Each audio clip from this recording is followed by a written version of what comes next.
And India Today gets you the first images of that satellite killer missile. This is the missile, the ballistic missile, which shot down a low Earth orbiting satellite in outer space. I quickly want to bring India Today's consultant editor Shiv Arur for more on this. Shiv, Union Finance Minister Arun Jaitley spoke of preparing for tomorrow's wars. What does that mean in the context of bringing this satellite down? You know, first of all, Gaurav, I just want to tell you and our viewers that these first images of the satellite killing missile that was launched today here on India Today suggests that this is a derivative of the ballistic missile defense program, but appears to be a substantially new weapon system. A lot has gone into refining this weapon system and making it the satellite killer that it has been demonstrated to be from that test this morning. Having said that, and you know, while these images actually sink in, what Arun Jaitley said about the battles of tomorrow, you know, obviously mean that he's talking about the militarization of space. He's talking about how in you know, an environment rich with the use of satellites, with the use of broadband technology, driving you know, the futuristic internet battlefield, where all weapon systems are part of a network and talking to each other and plugged in. Okay. The threat to satellites can be a great game changer and a deterrent. That's what he meant. Stay with me as these first images play out on India Today. I also want to bring into this conversation Dr. V.K. Saraswat. Dr. V.K. Saraswat is the former chairman of the Defense Research and Development Organization, DRDO. He joins me on this show. Dr. Saraswat, welcome on India Today. Why is this ASAT so significant today?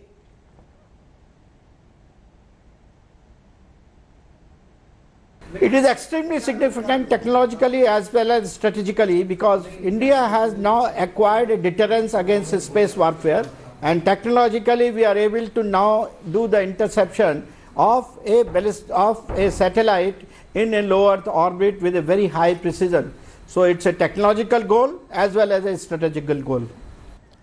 Okay. That's a very important point you make, but this was a point, you know, when we spoke in 2012, after the Agni 5 test, you said that the building blocks were in place. Why did you not go ahead in 2012, sir? That time when I had given you interview, what I had mentioned that India has launched in 2012 the Agni 5 missile, and we have also launched the ballistic missile defense system. That has given all the building blocks for doing the interception of a satellite. So we carried out simulation, and through that simulation we were able to give you that confidence that we can demonstrate this capability. Okay. Unfortunately, we were not able to given the go ahead for going ahead for developing the missing building blocks. The missing building block at that point in time was the realization of a very agile kill vehicle which was needed for doing the interception of a satellite which moves at a speed of 7,000 to 8,000 meters per second. I think the present government has been able to take that kind of a visionary decision, and that has enabled us to now make sure that we develop that kill vehicle and demonstrate to the country, to every citizen of the nation, that India is not inferior to any nation today in terms of technology of intercepting such a complex object. Okay. For the benefit of our viewers on India First, Dr. Saraswat, when you bring down a low Earth orbiting satellite, are you specifically aiming at the enemy's military satellites, spy satellites, or a satellite that can, you know, mess around with our GPS systems? No, I think the idea of you choosing a satellite is depending upon what is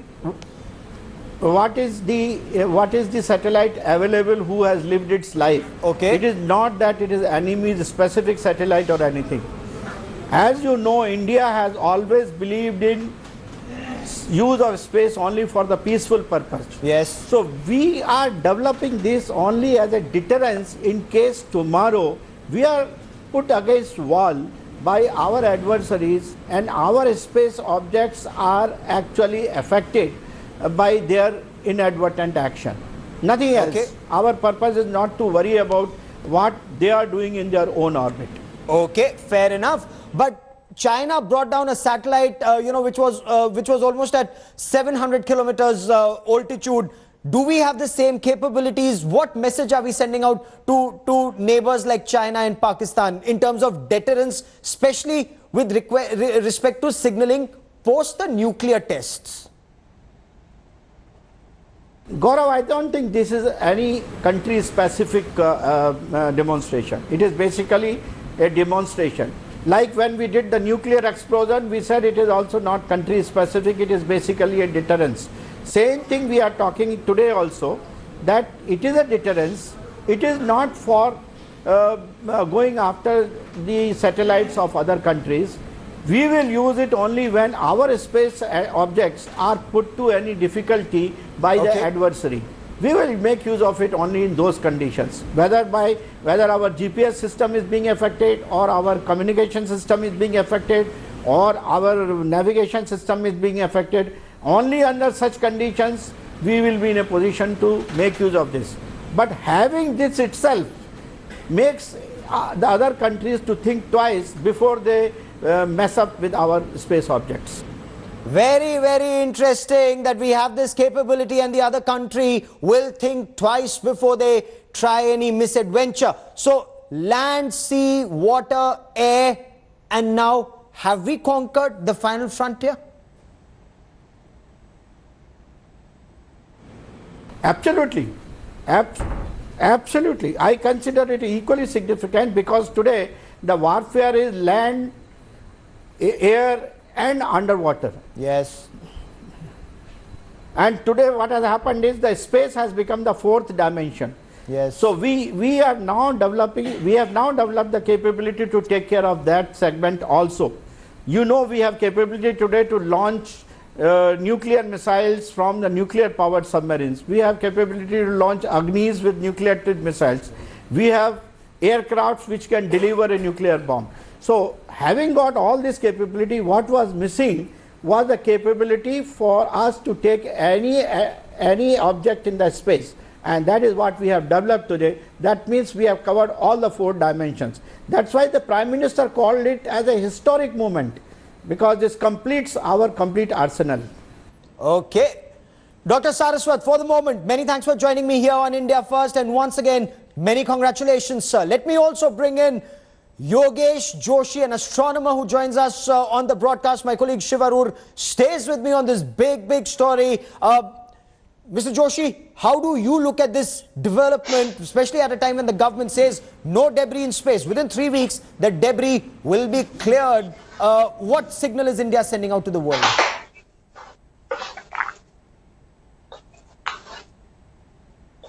See, first of all, I would like to say it's a historic step. Why we are saying it's a historic step? Because as other people are saying that it is going to lift a space debris. But if I speak technically, so we have only crashed a satellite at a height of 300 kilometers. And from that height, the satellite, the material which has been crashed up, it can easily come down within few weeks, right? So it is not going to cause any space debris at all. So that was my point. Okay. And I take it as a positive. It's a very positive step from India's side. It's a very positive step, and as former chairman of DRDO has said, that we have conquered all the four. Oh, absolutely. Yes, absolutely. Shiv, what is extremely significant between 2012 and 2019 is the agile delivery platform. For the benefit of our viewers, explain that, Shiv. Well, Gaurav, this particular missile system, and we're still, in the process of analyzing it because these very exciting images have just come out. But it is very clearly, it's stated to be an offshoot and a derivative of the ballistic missile defense program. The missile itself appears to be a sort of stouter version of the Agni 4 missile.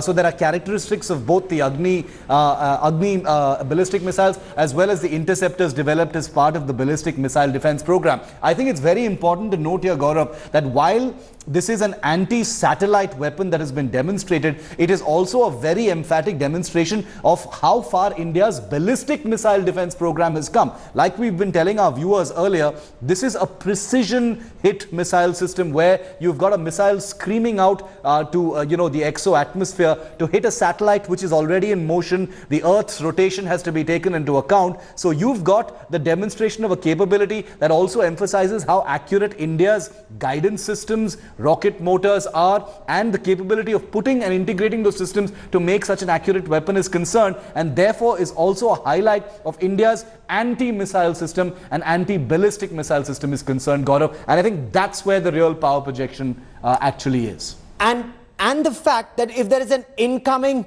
intercontinental ballistic missile, so there's a missile that's a long-range missile that's coming into our country, we can take that missile down before the threat hits our shores, Shiv. And absolutely, the fact is the building blocks for that have existed for a while now with the demonstration of this. And remember, India's ballistic missile defense program, which is a layered defense program, Gaurav, has been demonstrated in phases over the years for a long time now. This particular capability shows that India can engage not just satellites but also incoming long-range, intermediate to intercontinental range ballistic missiles. This has been something that has been a priority area for the DRDO for many years now, for at least 10 years now, and this demonstration, while it is against a satellite, is definitely a demonstration of a ballistic missile defense capability. Thanks for watching the video. For more such news and updates, please like, share and subscribe to India Today. Also check out our other great videos from our channel. We know you will love to.